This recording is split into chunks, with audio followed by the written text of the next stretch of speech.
ඉතින් එදා මහරෑ වෙනකං මං ඇහැරගෙන හිටියා. ඉස්තරම් රටින්දි කේක් රාත්තලක් හදාගන්න පුළුවන් ඒව ගැන මං හරි සතුටු වුණා. පළවෙනිදට කිරිපතක් උයලා බක්මාසෙ පිළිගන්න හිතාගෙන හිටිය හින්දා මං එයින් කෑලි 5-6ක් අරන් තිබ්බ එක හොඳට ගියා.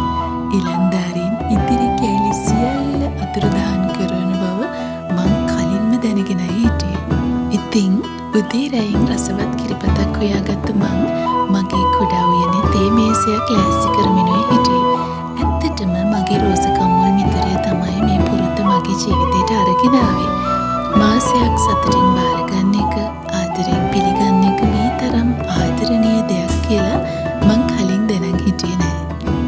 එක පාට මල් වලින් හැඩවෙච්ච මගේ කුඩා උයනේ මේ තේ මේසය ලෑස්ති කරද්දි මං හිතුවේ ජීවිතේ ලොකු දේවල් නැතත් මේ වගේ පුංචි මොහොතවල් වලින් අපිට සතුට හොයාගන්න එක තරම් අමාරු වැඩක් නෙමෙයි කියලයි. පළමුවෙනිද වෙනුවෙන් මං ලෙමන් කේක් රාත්තලකුත් හැදුවනේ. ඉතින් මේ hina හඬවල් කතාවල් අතරේ මට අමුතු තෘප්තියක් දැනුණා.